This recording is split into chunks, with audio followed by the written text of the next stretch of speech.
Welcome to the Audiation in the Wild podcast with your hosts, Bo Talifer and Eric Rasmussen.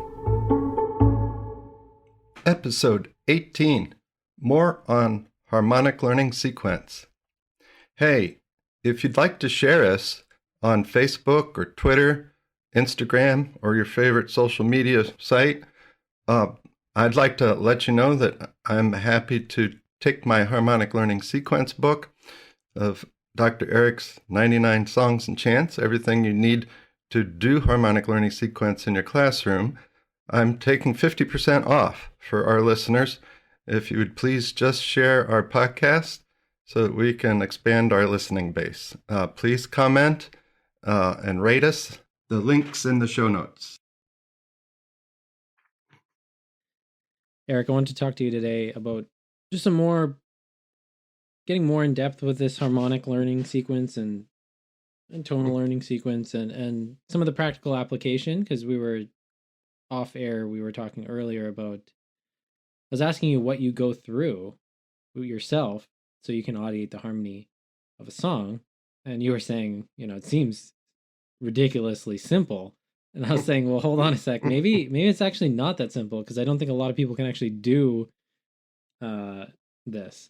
So, like, say for example, you have a new song and you want to learn how to audiate the harmony to it. What steps are you actually going through yourself or with the student to, what are the basic pillars of this? So whenever I teach a song, I always teach the root melody. And the root melody for me isn't just, the root melody is delivered in rhythm and in the rhythmic context of the song and also of the harmonic rhythm. But it's not, holding a half note if there's there's rhythm going on. Like, if I did. So if you have a Latin tune, you're gonna kind of improvise on the rhythm, but keep the right bass note, essentially. Yeah, the root of the chord. Yeah, the root of the chord. But this is different than harmonic rhythm, and so we should actually define that in case someone doesn't know, what harmonic rhythm is. Yeah. So you got to pick a song. It's just like, sure. Yeah.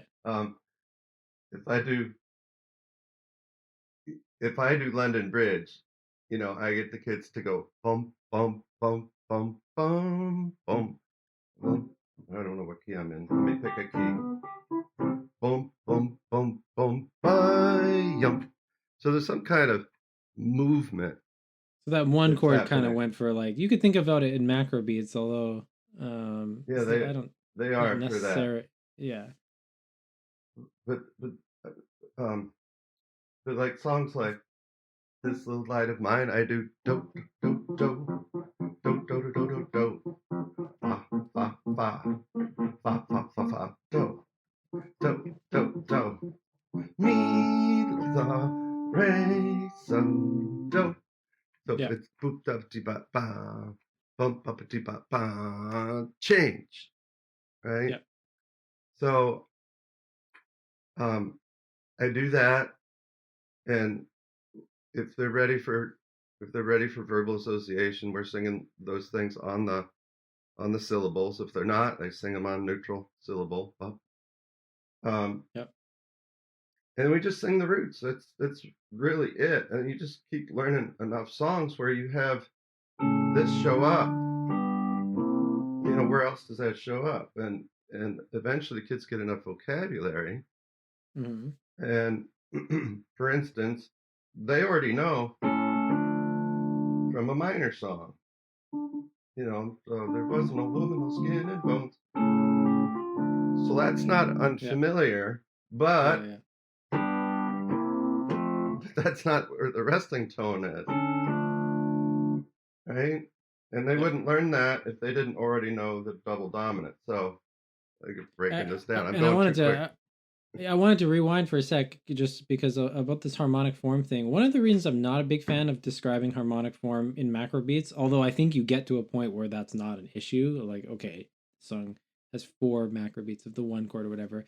trying to use that as a tool to teach the students the harmonic form of the song, I think is incorrect, because you're basically not relying on their audiation to figure out where the changes happen in the song. And so like I think what you're doing, where you're getting them to sing the roots, whether with the syllables or not, and you seem to, with movement, like emphasize, like with weight, that a change has taken place. I think that's a lot better than trying to tell them, like, hey, do goes for four, whatever Oh you want to no, I say. don't. Four, Yeah, yeah, yeah. I don't And say anything.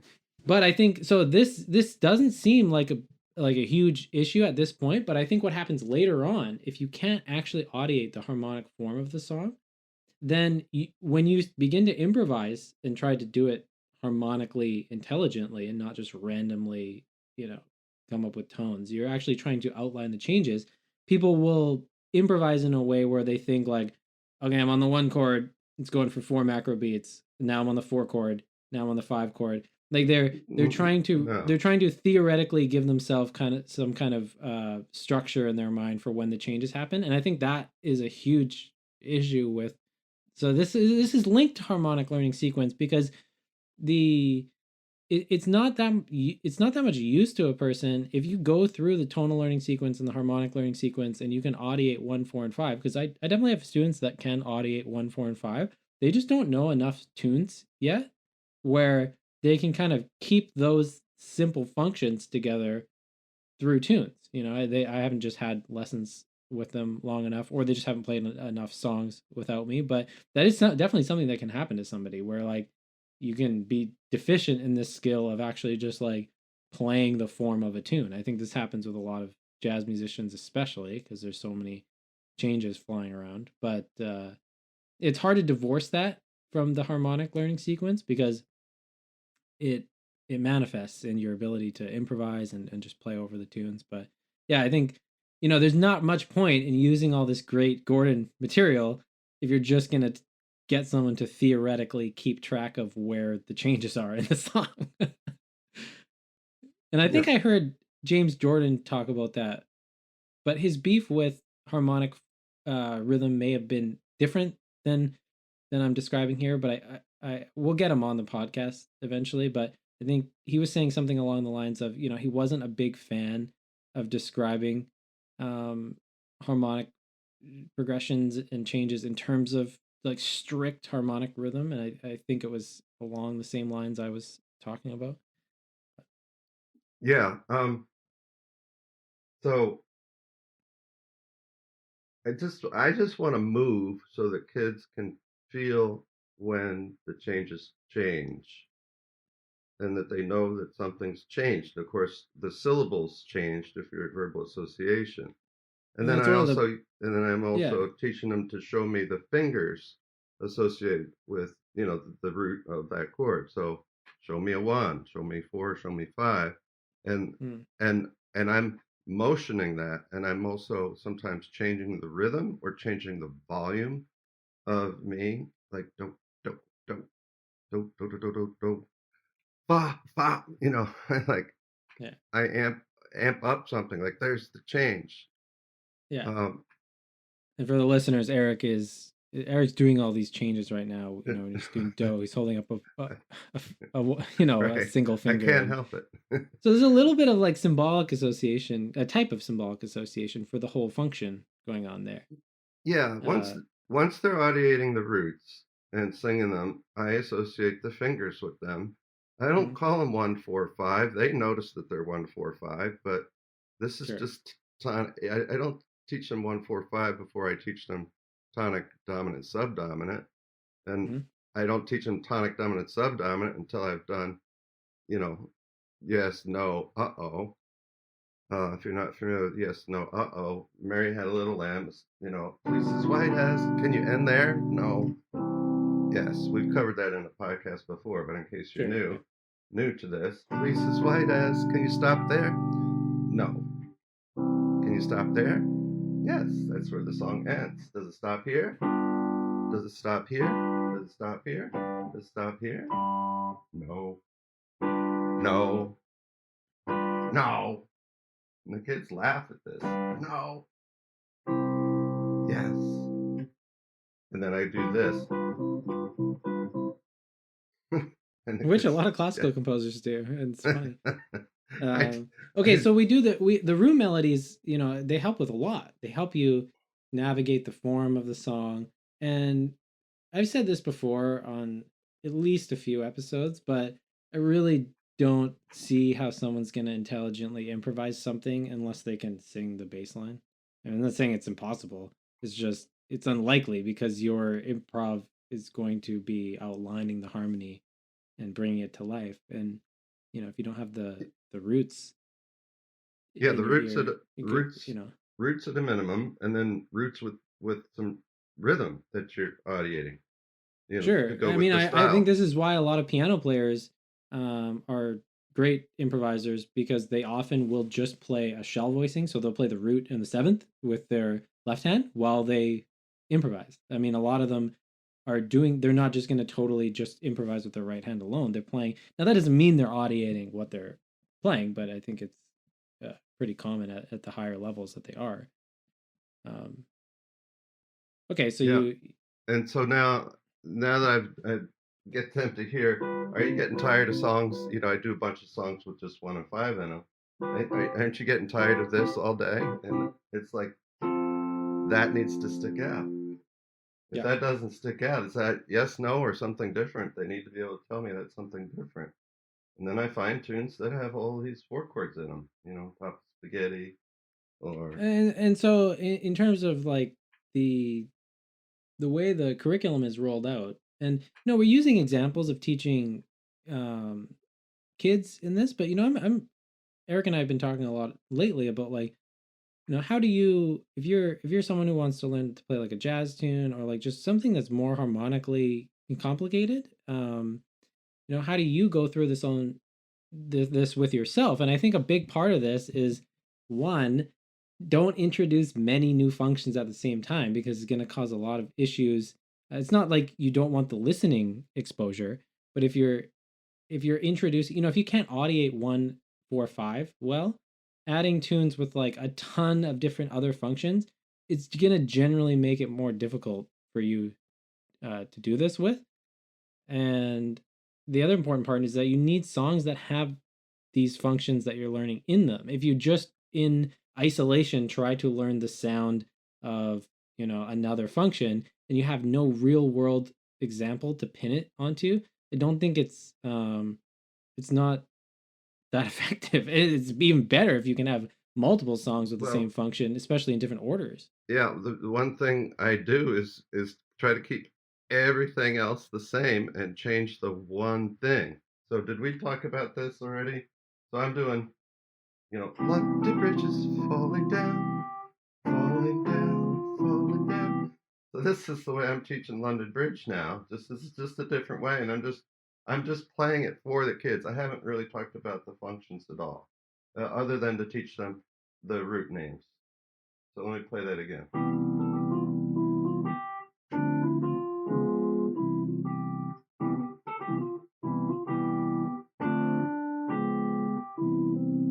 So it's, how we used to go do do do do so do.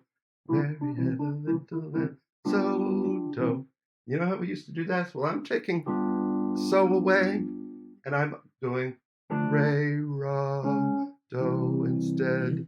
I'm just doing re ra do. So instead of do do do do so do, I'm doing do do do do re ra. So I can't do it re ra do do do do do re ra do. And then the other thing I'm doing is I just have extra tones that are happening. Don't worry about that right now, but you'll hear that. And then this.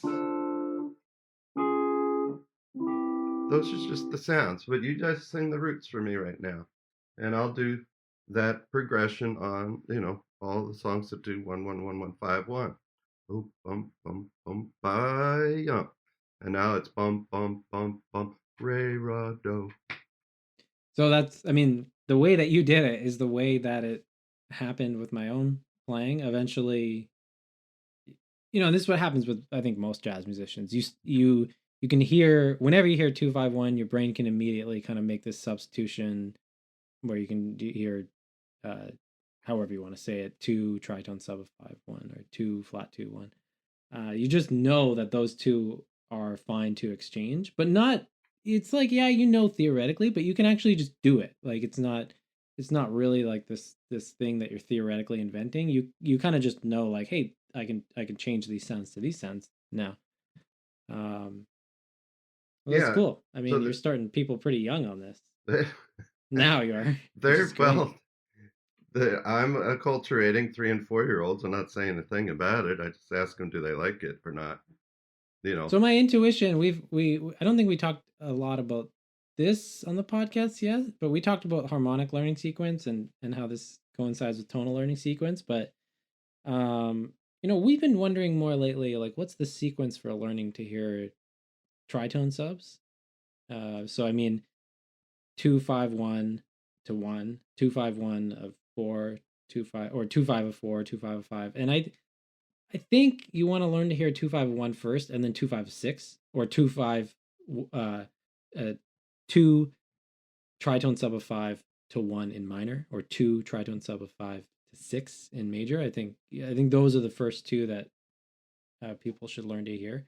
And then I'm still not exactly sure. I know 2-5-1 of 3 is the last in major of the ones. Everyone reports like that being the most difficult. difficulty level. Yeah. And Um, it's interesting is a lot of classical composers don't use that one. Like all in the 20s and 30s, tons of jazz standards have that in them. Yeah, it's the start of Stella, and it's in Misty and the Bridge. It's everywhere. But not a lot of classical composers use that one, which is interesting. Um, yeah. What I So right now I'm acculturating these really young ones. The 7 year olds can name it with the root. hmm. They don't name it with uh, What's the hand sign for the tritone sub now? We need a hand I sign. do a I, Upside down? I upside down too. Is Ray is 2 and Yeah. Ra is like flat 2. Yeah, because I was wondering if you're gonna do that or if you were gonna do upside down 5. Yeah, I I Because don't it is sub for the 5, right? yeah, I'm right now I'm But just doing Ray, Ra, So 2 upside down 2 1. I have that's cool. I have a disagreement with the people that are uh or not a disagreement, a different way. I don't know if I disagree, but like for a 7, I put my hands together and make 7 for for subtonic. And other Okay. people are using a different hand sign for that, but it's the 7. Why wouldn't I want to show them 7? What's the hand If sign that they're using for that? I think the upside down 2 or something, or Oh they're yeah. doing something where it's not 7. But don't you do something where it's like 5 of 2? Yeah, that's where your hands Hands are separate? separate because it's the Yeah. dominant of this. That's not 7. Yeah. I'm showing 7 fingers, but my hands aren't together. My hands Yeah, I are guess there's separated. different ways So around. yeah, so it just is what's easiest for the kids as far as I'm concerned. Um, Sure. this is 7. This is dominant of Little Ray. Yeah, so if you're, I mean, people listening to this can't actually see us, but Eric's holding up one hand with 5 fingers, with one hand with 2 fingers kind of fused together. That's subtonic or 7. And then for Eric, if he splits those apart, it's 5 of 2. I'll put my hand signs in the show notes. So there's a Yeah, page in my book. You should just buy my book. Everybody should just buy I my book. recommend it. Here, Yeah. here, let's make a deal. If you buy my book within the next week, uh, uh, no, I have to. You know what? I'm gonna cut the price in half. How's that? Wow, let's that's great. let's let's do that. $75. We'll give you all my tonal patterns and yet more. There's Yeah, more. and it's got a really nice laid out sequence for how to add. Because I mean, the issue here is you got to find all these songs, which if you're new to this, it can take up an insane amount of time to properly organize all this. So you got to find songs with 1 and 5 in major and minor, and then 1, 4, and 5, and then one. How do you want to go from there? I would just recommend using someone else's curriculum at the start, and then adding your own songs on top of it, or subbing songs as you get into it. And as I was, creating all these songs that I wanted uh, in the curriculum, because everything else that I found and used otherwise wasn't complicated enough. The kids were learning them too quickly. So Hmm. I have a tune in there that it's just a little bit nuts. It goes between 7 and 5, and then flips back from 5 to 7. Then it has six Oh yeah. eight, and it has then it swings at the end. And the kids took maybe 3 lessons to get that down with the roots. And it's 3 tonalities in there. That's cool. And it's just, I don't know, it's ridiculous what kids are able to do if you just give them the repertoire they can handle. Uh, and this was supposed to be so hard. I really intended for that song to be something that they couldn't do, like at Yeah. least at I least mean, have this is struggle actually with it. another. This is another point that I think we've made an episode about curriculum design. But I often think that the difficulty people have in learning is often more a function of poorly designed curriculum slash methods rather than lack of innate ability.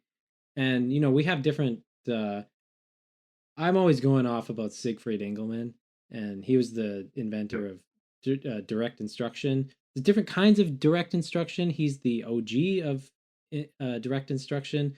Um, but I mean, basically, what he found is that kids are able to, not just kids, but anyone, they are able to learn absurd things if it is sequenced well. And his educational programs with DI, there's some great reading programs and the math programs.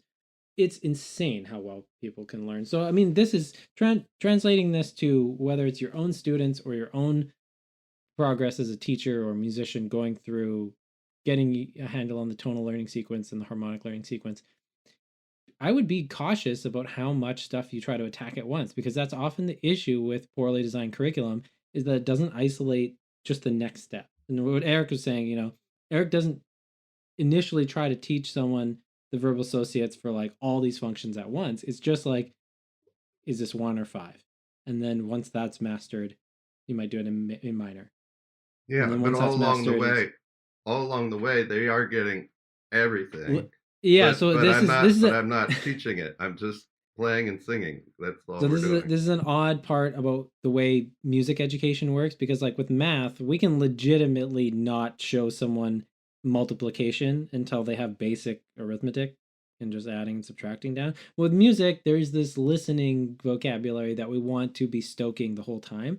So if we're doing verbal association with 1 and 4 and 5 now, they're still hearing song like 1, 4, and 5 in major and minor. They're still hearing songs in Dorian and Mixolydian and Phrygian, and they're still hearing songs with more advanced functions. You don't want to wait to let someone hear a function until they're ready to start learning verbal No, association. yeah, That's yeah, not no, absolutely not.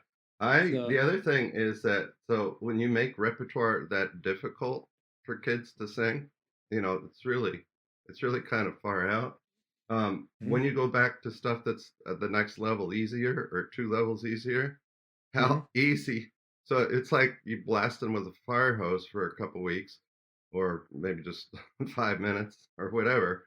I Sure. overload them, and then the next few weeks, I give them a sip of water, a sip of water, a sip of water. And then when I'm ready to break through into something, I really let them have it. I really like bang on them hard, uh, uh, and then go back. And when you lighten the load after doing something very difficult, it seems Mm. like that gives them a leg up, a leg up, um, Yeah, rather it's than funny. There's trying kind to of a spoon feed. yeah, yeah. I mean, there's some research around, at the start of a university semester, if you basically take the final exam for practice on day one and then go through the whole course, you'll score better in the class than if you just do the course, because you kind of get this visceral acknowledgement that you can't do something. And then when you're exposed to the techniques that help you learn it, whether just through properly sequenced exposure and curriculum, you tend to learn better. And I mean, even weightlifters do this to a degree. They periodize their training. So like one week the lifts are heavy, and low rep, and then the lifts start getting lighter with higher rep, and then they repeat these cycles. But I think you can do this with learning. You don't necessarily want to be going full blast on everything all the time. You can go through periods of, more difficulty and more ease. But yeah, so I think that's a good kind of check to have for yourself if you're really struggling getting the harmony of a song down. If you're trying to learn a new song and it's not kind of clicking into your bones, I wouldn't necessarily just immediately assume like your tonal aptitude is not high enough or your harmonic aptitude is not high enough. You might just be doing things in an ineffective way. And I do find that this root melody thing, because I'm often teaching guitarists how to play jazz, and a lot of guitarists from the area I'm in, they're playing guitar in a high school jazz band, and they're being asked to solo over songs that are just way too harmonically difficult for them.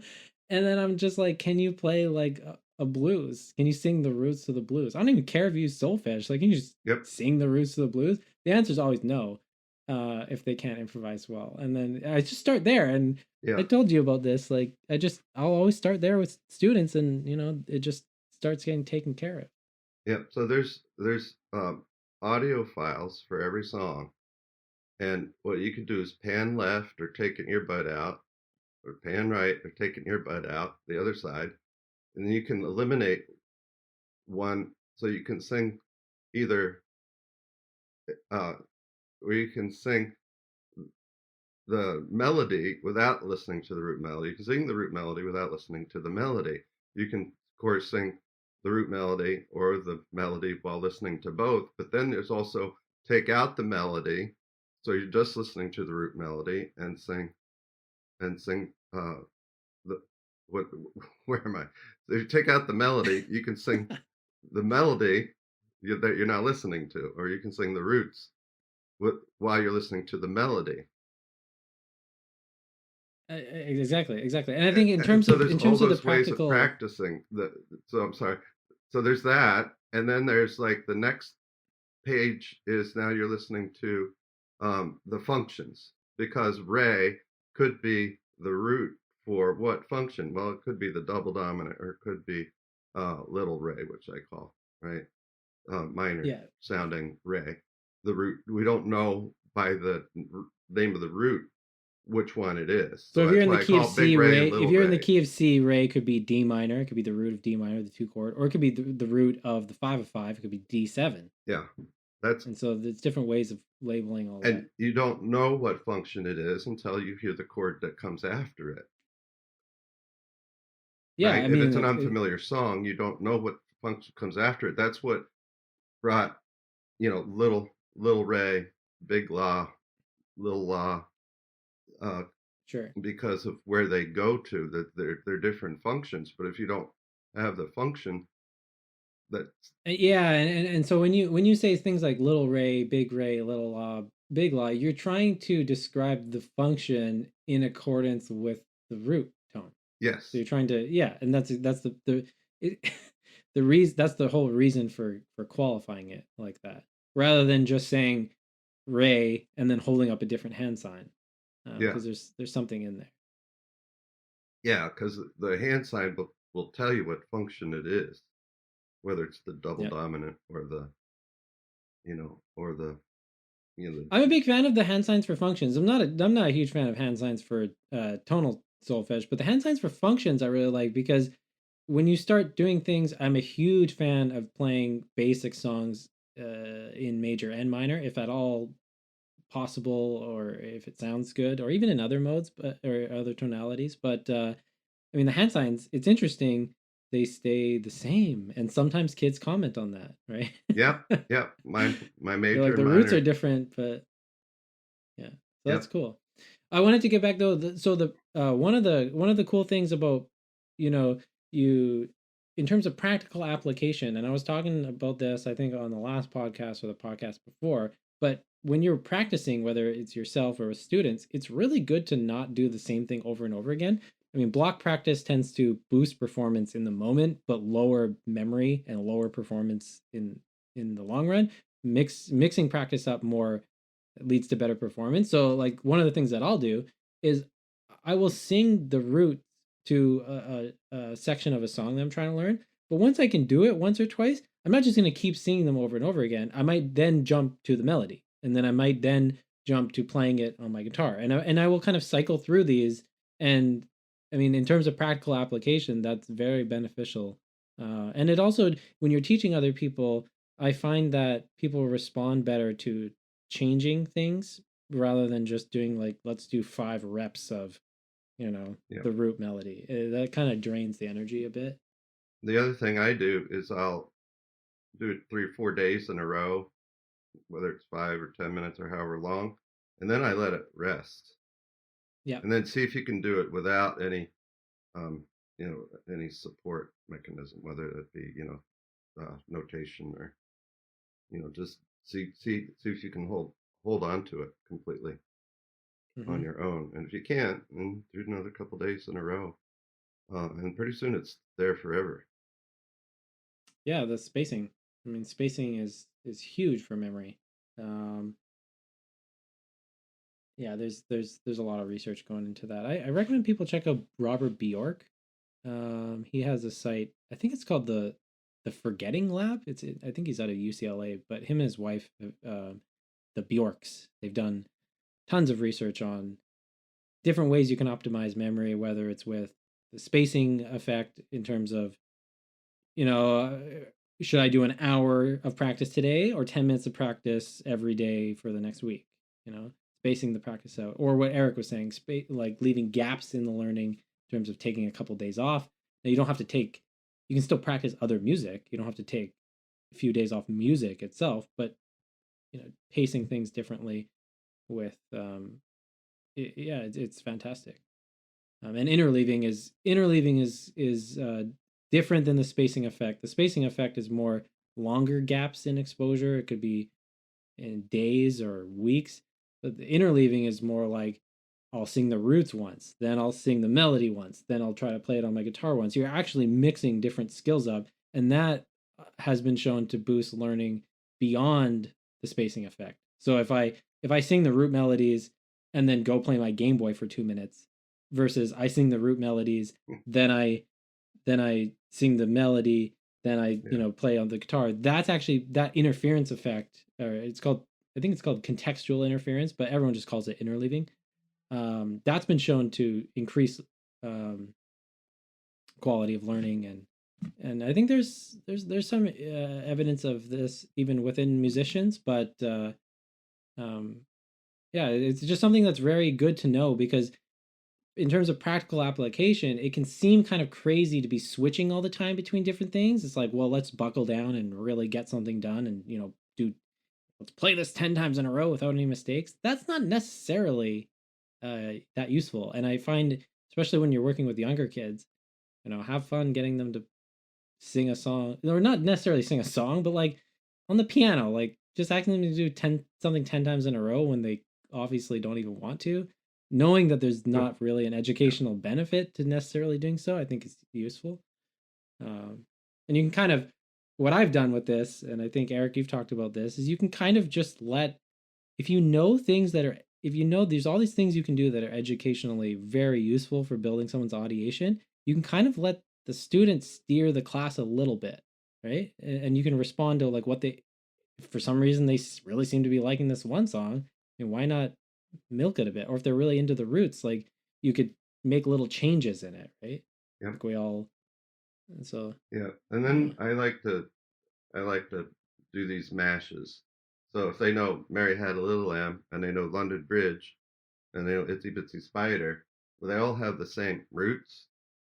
yeah, And what I like to do is draw the kids' attention to the fact that the not besides telling them or showing them that they're the same or having them find out by themselves that they're the same, that I'll actually do, like Mary Had a Little Lamb, my fair lady.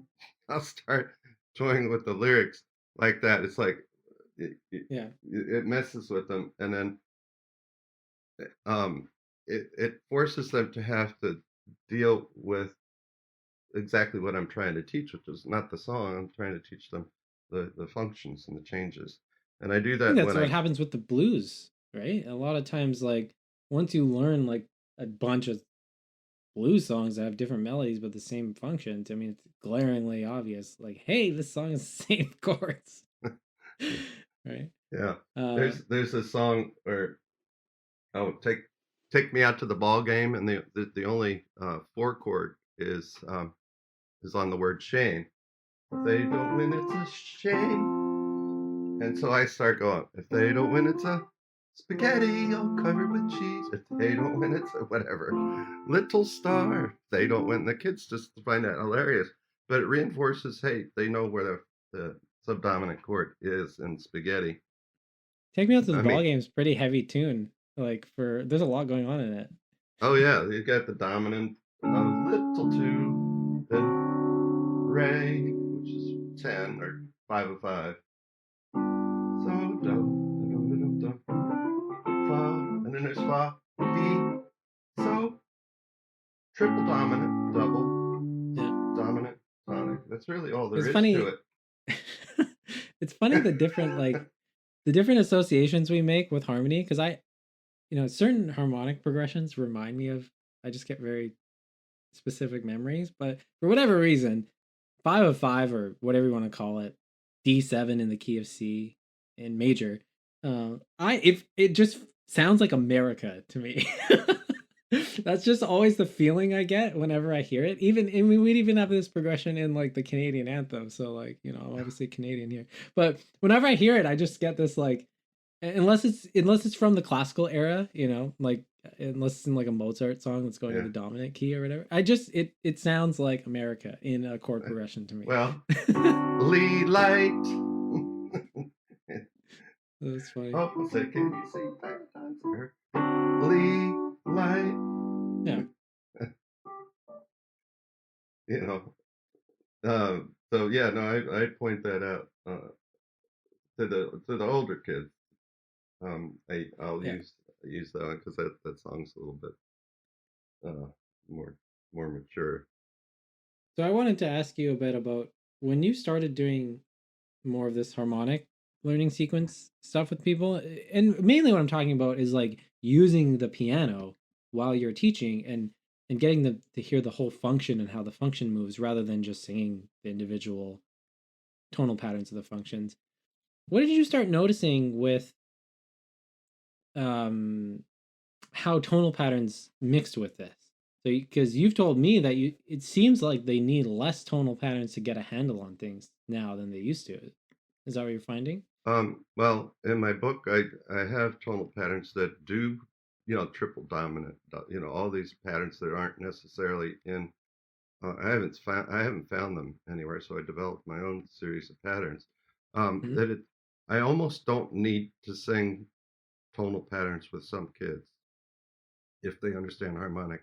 The harmonic sets sets the stage for them to learn tonally better than the other way around. The tonal patterns don't set the stage for harmonic understanding near as well as the other way around.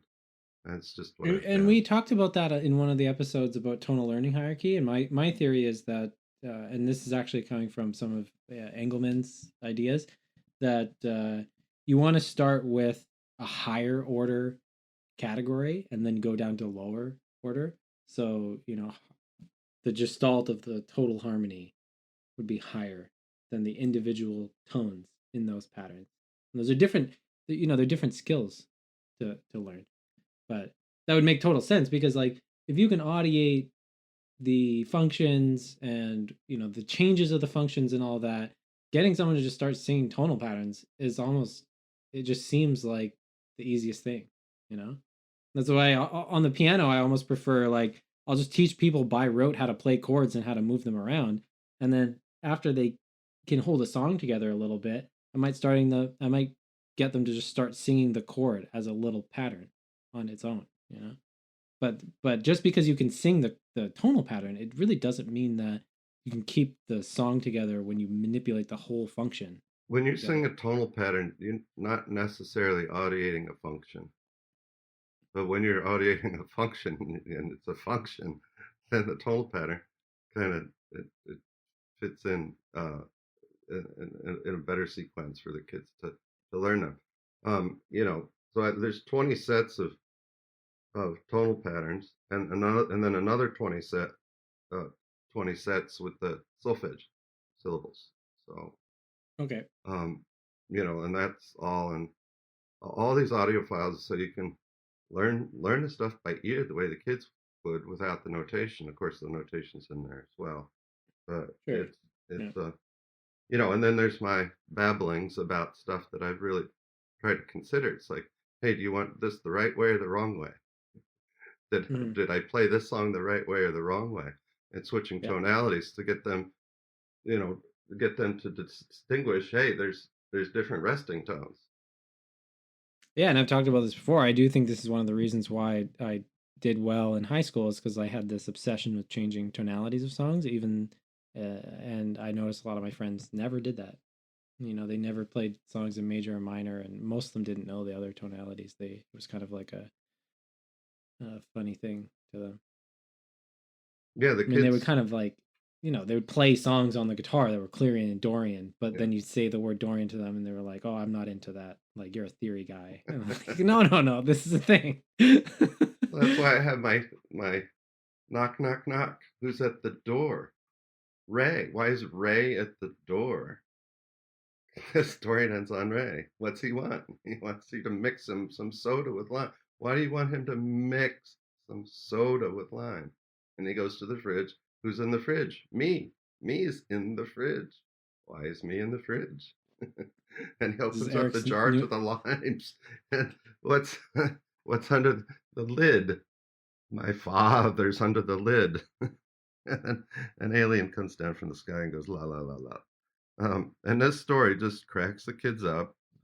It's a really good mnemonic, actually. I mean, It's this is, it, by the way, this we were talking about memory training, in the last, I think, 2 episodes ago. This is how people are memorizing decks of cards. They're using things like this. When I memorize a deck of cards, it's basically a story like that in my head that's being played out in my house, and it works. It's crazy. yeah, the Probably, kids. probably even scarier than showing someone you can memorize a deck of cards in 5 minutes or so.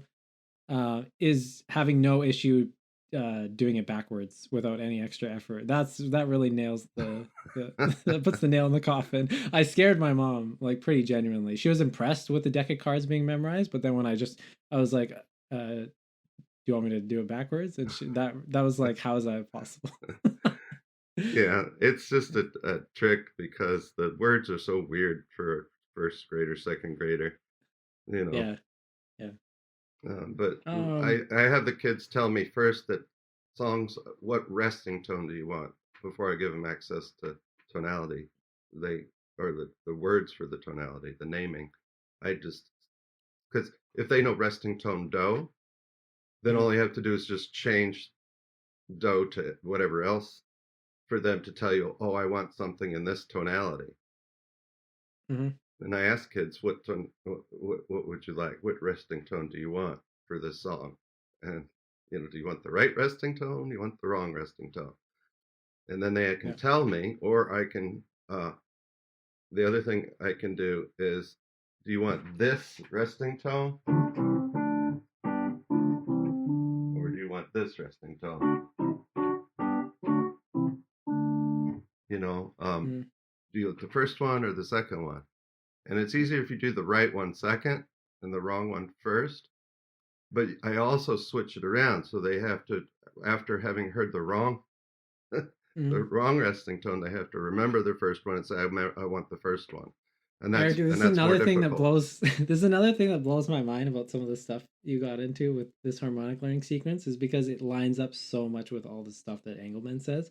They talk about positive and negative examples, and they say theoretically it should be easier if you're showing a kid, how to identify a concept, and an audiation would count as a concept in this definition.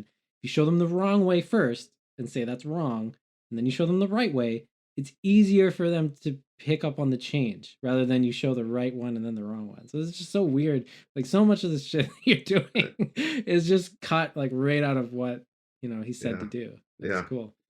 And I even the fact of like you're actually showing them the musical example, in yeah. that if they don't even know the name of the resting tone yet, They you don't just need show. anything. They don't need anything. Just it's just, Yeah. do you want it this way? Do you want it that way? And there's kids. And I need to do this study. I think we've talked about this before. I need kids to like the ones that always like it the wrong way. I want to know if they have higher tonal aptitude or higher harmonic aptitude. So I mean, my gut intuition is yes, and it's it's based off of teaching a lot and my own experience with meddling with tonalities endlessly. It seems like kids they they don't always like the way a song sounds. Like I have a lot of kids don't that tell me they don't like On Top of Spaghetti in minor. It like is weird to them, Oh, I but love. often Oh, it's so good. That's one of the best I like tunes in it. minor. But most of the kids that I have prefer Twinkle in minor, right? And they like it. It sounds cool. It sounds, this is I don't know, I always make funny jokes. This is what the evil babies grow up listening to. Yeah. Eventually, they have to be able to tell me, the tone. What tonality do you want it in? Major or minor?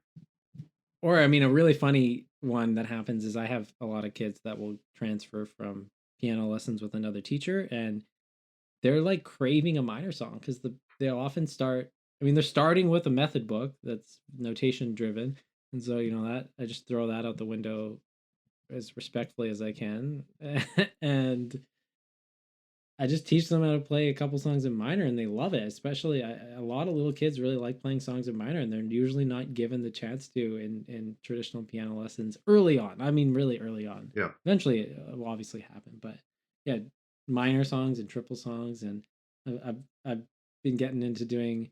I don't think the way I do Twinkle is the same as yours. I've been doing Twinkle in seven. I think yours is different, isn't it? It's It, like fives and sevens yeah. because Doopy I'm doop. doing like. Yeah. Doopy doop doop doopy doop doopy doop doop doopy doop doop doop. Yeah, that's cool. Doobaby I like doobay that. doobay doobaby doobay doobaby doobay doobay doobaby doobay doobaby doobay doobay doobaby doobay. I think another really practical, we've talked about this with the blues, but another really practical way of learning new functions, if you're a teacher yourself or a musician yourself, and not just for helping your students through this, is to add functions to tunes that you already know. And it's so convenient because you don't necessarily have to learn a whole new song to learn a new function and have it be applied in a musical context. Like you were talking about, we've been talking about teaching tritone subs to 4-year-olds, just fantastic.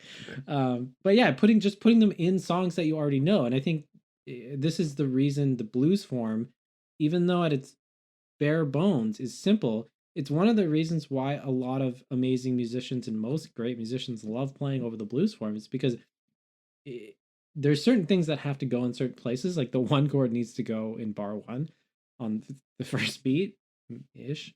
But a lot of other stuff is up for grabs. Like the whole last four bars of the blues, Yeah. depending on who you're playing with, is often a lot different. I never even considered this until we started talking a year ago, but it's like I've got these turnarounds that I play in these other tunes that you just plug them in to the blues. Well, now my kids know the turnarounds in the blues. They know Big Law, Big Ray, Little Ray, and it's like there you go. That's you how I just learned put all this you stuff. just put it you just put it in, you just plug it in, and it's like you guys know this from This Little Light of Mine. Well, now I'm Hmm? just putting it at the end of the blues. So instead of so fa do, you just get do Sure. la re so do, Yeah, or one what six two five. or whatever, Yeah. or Yeah. whatever the turnaround is. Mi la re do. That's what I got me didn't say into all that right. this. I was doing Re so like do. I didn't sing it right, but go ahead. I was doing 1625, and I was just doing it with all these substitutions.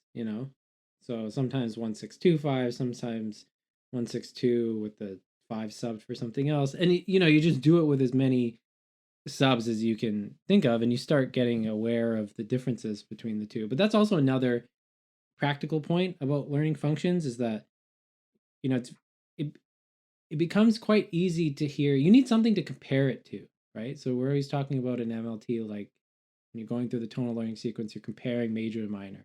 Then you can, depending on where you are in the sequence, Dorian and Mixolydian compare like really well to each other. They're very similar.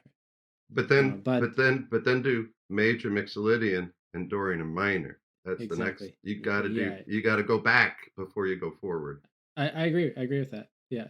And some songs don't lend themselves super well. Like I find almost always a major song is completely fine being turned into minor. It won't scare anyone. Same with the Dorian to Mixolydian song, but sometimes a minor song won't fly very well in Dorian the same way. Like the it just doesn't. No, no, the change, it's the sixth chord in minor is completely another animal than the sixth chord is in major Yeah. to me. Yeah. Oh yeah, totally. Yeah.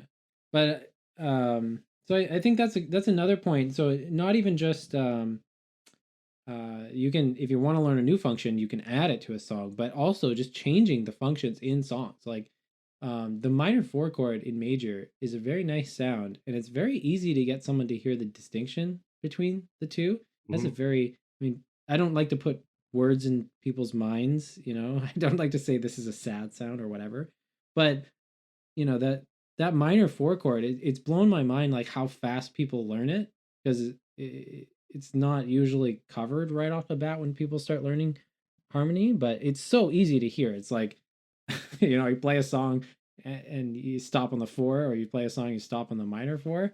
You might have to make an adjustment in the melody if it absolutely not, but it just stands out. Like it sounds out so clearly. Well, then um Saints Go Marching In at the end, yeah. uh, that's the tune where they learn a minor four next to the major four. Um, And that's and often where it and, is. and I just Yeah. say, hey, nothing wrong with taking extra, chords from other places and putting them in. Hmm. And then that gets super fun too. I mean, I think a jazz musician is someone who's basically obsessed with just making substitutions in songs. You can Hmm. uh, take that pretty far. I noticed, the last thing I want to talk about was like the timeline that is reasonable to have for this. And this came up in the response to the listener question. It sounded like, we had a teacher who was doing this stuff with students, but still finding it was like they weren't learning to like improvise harmonically really like smoothly over tunes as fast as it sounded like he wanted them to. But I think for a lot of people, like if you get a new function in your ear, you start exposing yourself to it and learning the syllables to it and all that. It's not like next week you're going to be just waking up with spontaneous melodies that use this harmony. It might take longer, and I've heard from a lot of people that say it takes anywhere from a year or two for the idea to really kind of percolate down where they're just if they're just free improvising over a tune, those new functions start coming out really well in melodies. And I think that's I think that's a reasonable timeline to look at. You don't just want to practice this stuff for like a month and then be like, well, maybe my aptitude's not high enough. I can't roll with this stuff. But I think even these crazy jazz musicians, some of them ever I've talked to, it takes a while to get some of these sounds in your ear. It just consistently. Yeah, I Yeah. my 7-year-old started singing something last week or a couple weeks ago, and I said, you should decide what goes with that. You know, what else? What because that's your song. She says like, first of all, I thought it was something off of the TV or something. She says, no, it's my own. And I just asked her, well, what else? What else could go with it? Because it's just this short ditty, but she sings it all the time. So I've asked her to, come up with a, a a section of contrast or not. It's yours because I don't have anything to do with it. Um, but she recorded it for me, and she wants me to put the functions to it, and for her to pick. She wants to pick whatever functions I'm playing or not, like Hmm. whether that function works for her or not. Because she has so much vocabulary in the little over a year that I've taught her. Hmm. Um, she's got to take me out to the ball game on her plate right now. Hmm. and Yeah, there's a lot of. and the blues over the summer was easy for her. Um, she's learning to apply some of this to the piano, but she started getting taught by her father the names of notes, and so then I've got her to play songs she already knows and just Mm-hmm. change the resting tones. You can do that kind of stuff. Mm-hmm. So this is I don't think pretty we cool. have an episode yet about pitch letter names? I want to have one soon. Yes. It's like my No, it just sneaks in, just like right about that. yeah. And So then at some point we're gonna have an episode where we talk about using pitch letters as verb associates because my ideas have changed a lot on this when it's over the last. appropriate, and I've come your direction this way too, Yeah. because I see So how you're using it in the sequence. maybe we'll talk about this just for a minute because it does relate to harmonic learning sequence. Because when we talk about why is movable do with a law based minor so efficient, and the reason is that the resting tones get individual labels, and it makes it very easy in someone's mind. The context of a tonality, and Eric, you've done this example before, but like a single tone does not sound the same when it's played in a different tonality. So if you play the pitch Yep. of a C, it sounds radically different to somebody to the point where they will say it's not the same note. And that's how powerful, relative pitch is that you're actually hearing the context of the tone. You're hearing the tone in context, not just the isolated tone. And I mean, we're not going to get into perfect pitch and stuff because I'm not really interested in it. But this issue comes with using pitch letters as verbal associates.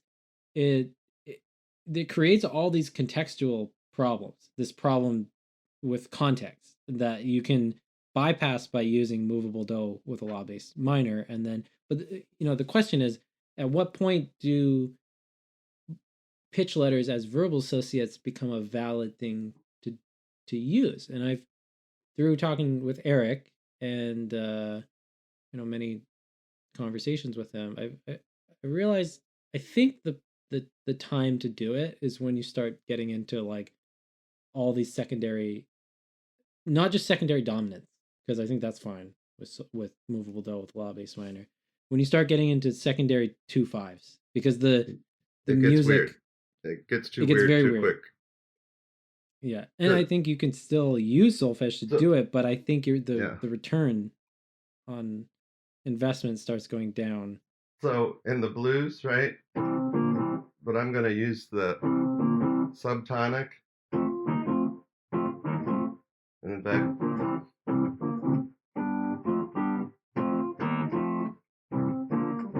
right? So that's the basic outline. So this is tonic, that's subtonic. This is subdominant.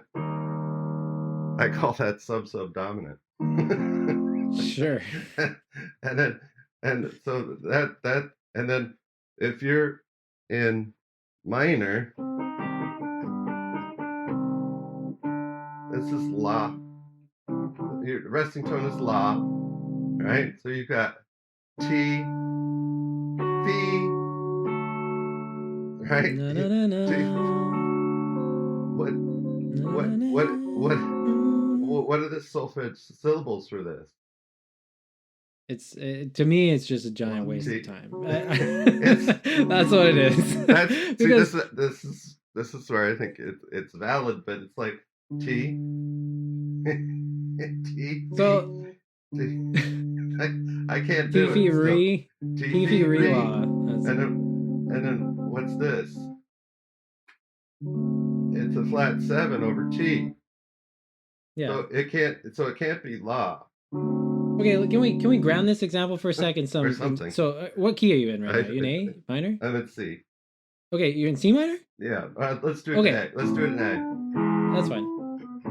Okay, all I'm saying is that there comes a point where we can do solfege for everything, but there's a point of leverage that you get with the pitch letters where if I know the pitch letter verbal associates for all the 5 ones, so in every keyality, when you start doing things like 2/5 of 5, I can use the verbal associates. So for example, if I want to go 2/5 in or I guess this might not be the best example. So if we're in the key of A minor, if I want to do 2/5 1, and I know all my 2/5 1s, all my verbal associates, if I want to now go 2/5 of 4, I don't have to use any solfege to do that. What I can just think now is I know 2/5 of 4 is 2/5 of D minor if we're in the key of A. I can now just think of all the verbal associates for that while knowing I'm still in the context of A minor. And so there's a lot of problems that can come out of this where I don't necessarily think it's the best way to teach someone to audiate from the beginning. I think that you just get such a big return on investment after a certain point of time, especially when you talk about all this stuff I've been going on about like 2/5 of 3, 2/5 of 2, 2/5 of all these 2/5s. You just use the same verbal associates for all of them. You just know that they're in different contexts, and that it seems like, see, the problem we have with the history of this is that this is what like Bach was doing, this is what like Mozart was doing and stuff like that. But the question is, were they doing it because they had perfect pitch and this really wasn't an issue for them anyway? Like, I have no doubt that Mozart's relative pitch was still great, but I do think perfect pitch makes using verbal associates with pitch letters easier, because it's basically like what I'm doing. Like when I'm playing, I don't have perfect pitch, but I'm just assuming I'm just pretending like I do, essentially. You know what I mean? Like I'm just assuming that um I can move those pitches around. But I want to have an episode that's more dedicated to that, because I think, again, um just in terms of having more nuanced discussions, what I'm cautious about and what I would warn people about is in the MLT community. I think it's becoming more popular to give some charity, to different opinions. I think a lot of Gordon's statements were made very intensely to draw attention to the issues that were going on with audiation in public education generally. In public education. But what I think we should be cautious about in the MLT community is, we have MLT teachers that are like okay audiators who are saying that pitch letters are bad. And then there's all these insane musicians that use pitch letters as verbal associates that can play better than, any MLT teacher. I just want to be cautious in the community about, like, when we're criticizing educational methods or theories, don't use pitch letters. I think the conversation's a lot more nuanced, because I've had students where I have students that I use pitch letters with that are amazing improvisers. And I think it's the problem with pitch letters is it just introduces all these extra things you have to watch out for while you're trying to teach someone to audiate. But after a certain point, and this is what I want to get into later, there's not necessarily a reason to assume that one verbal association is best in every situation. And so, in the case of MLT curriculum, I'm having trouble, with re, ra, do. So this ra chord is ra, fa, lay, but this isn't T, even though it is. Yeah, I mean, this is what I'm saying. Work. Like, why not just think that's D flat 7 in this context? This is what D flat 7 sounds like in this context. Yeah. That's because assuming, like, let's say you want to be like a music teacher or a professional jazz musician, you're going to need to know the name of every major seventh chord, every dominant seventh chord, every minor seventh chord anyway. This is not something that, like, if this is your plan to be, this level of musician, that's not really a tall order to ask someone to learn all that. And so now, I mean, this is why I brought up in the past of eventually you just learn to hear all the functions. Because what my point is, what is the appropriate solfege syllable for C flat when you're in the key of C? Yeah, it's just is there day?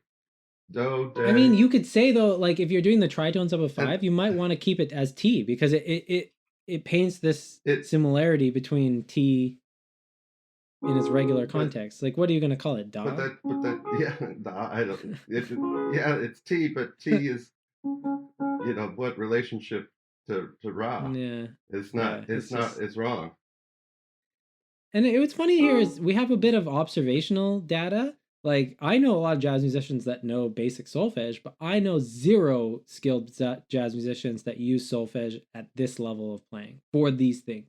So I think we should be cautious about prescribing things that we can't do with solfege to people who can already do them with, pitch letters as verbal associate. The real question is, when do we switch? Right? Yeah, because we have this data from Gordon that solfege boosts, tonal audiation training from the beginning. But when do the pitch letters become more useful? I don't know. No, exactly. Well, when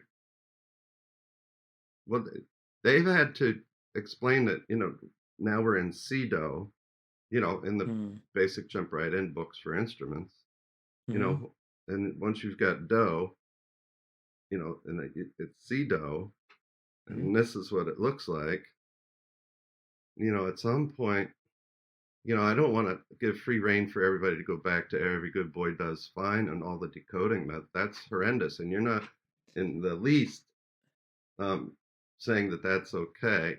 I want to What can I say one thing about that is that often the attacks on using pitch letters on verbal associates are not actual attacks on pitch letters being used as verbal associates, they're attacks on using decoding. And that's a Yes, very, I think, easy yes, mistake to make. Because there's a lot of jazz musicians that can't read sheet music, but they can improvise like monsters with pitch letters as verbal associates. So they're not the same problem. But yeah, go ahead. yeah. You No, were saying with that's about it. there's Uh, issues that come up with certain instruments too. Like they're on a piano, or if we're talking about a guitar string, using movable do with the law bass minor, it almost makes intuitive sense because like you can visually see, like, well, C do kind of looks the same as F do and G do. They all kind of like look the same when they're laid out on the keyboard, but like they look similar. And on a guitar, it looks identical, right? If you're talking about one string. But now on a guitar, when you're talking about open strings flying all over the place and playing things in different positions, you need fixed pitch letter names or it introduces more problems than not. The only you can get around this by not teaching anyone how to play something. um, if you teach everything as a movable shape, you can do that, and that can be useful. But yeah, it's been somewhat of a obsession of mine for the last year trying to sort this out, and I feel somewhat accomplished because at first I've Eric was changed. really. I remember the first debate we had about this. I was talking to my fiance, and I was like, you know what? I don't know where this is going because I feel quite convicted about this now. And he's not playing ball. But actually, our debate has. Yeah, I feel very appreciative of it because I had to really think a lot about what I was saying, and I did change my um yeah, I did change my reasoning to this as it's gone on, but I think Yeah, there really is a place for I've it. totally come down off the high horse about that because it's just when you think how pitch letter names has gotten in the way of audiation, uh, you know, but you're so pro audiation, but pitch letter names come in at some point, and Yeah. at what point do you have to have them, or are they so helpful? Um, Mm.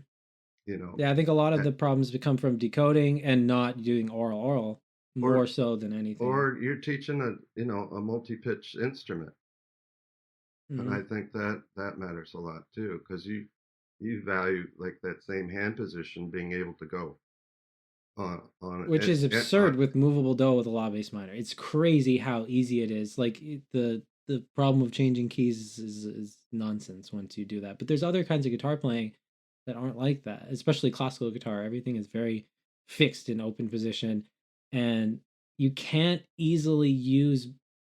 It's like you can use movable do with a law bass minor for the audiation side of it, but then what you're audiating isn't easily visible on the instrument that way, and yeah, there's no method that exists that yeah. could I well think from. the context of me teaching little kids and up to 7 8 years old, which I consider really old.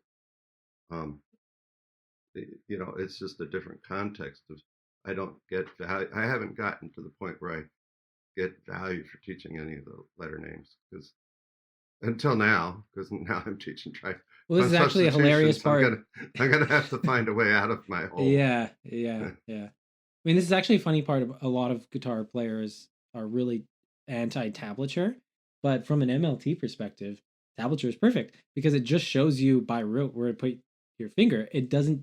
It has nothing to do with pitch letter names or solfege names. So you can teach someone, like you can give someone some kind of artifact, like here's kind of how to play it, but you still have to listen, and it's surprisingly uh, useful for an MLT teacher to do that. But Sure, that the fingering charts and the recorder jump right in book.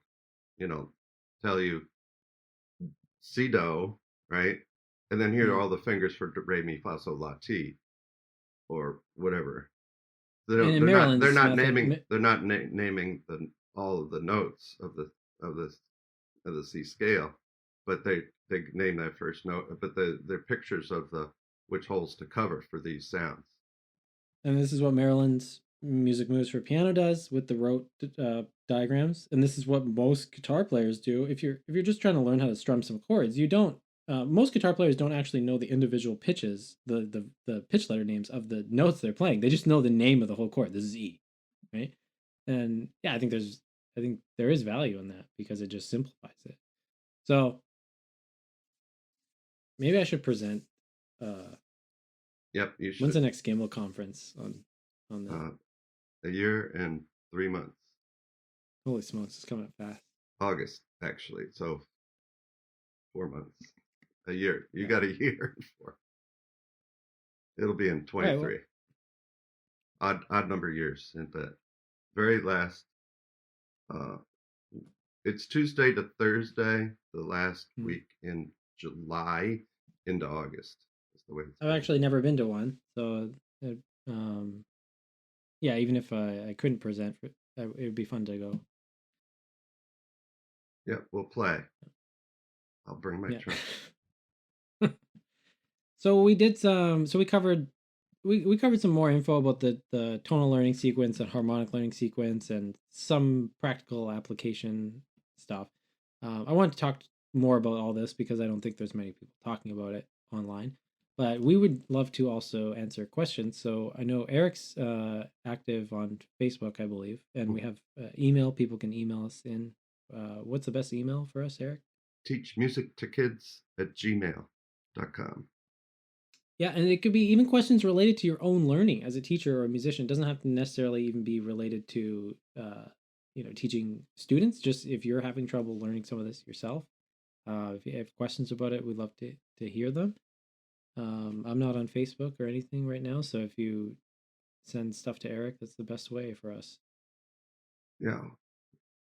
Yeah. If Cool. you disagree, I'd like a fight every once in a while, too. That's interesting. Yeah, I think in an upcoming podcast, we're going to talk about some of the stuff with movement in MLT teaching and expressive movement, and maybe some of the what's going on with some of the continuous flow stuff out there, and so Continuous fluid movement. Yeah. Um, yeah, I've got some bugs to try to sort out there. yeah. Okay, well, thanks for All right. tuning in. We'll have another episode out next week. All right. Enjoy. Thanks.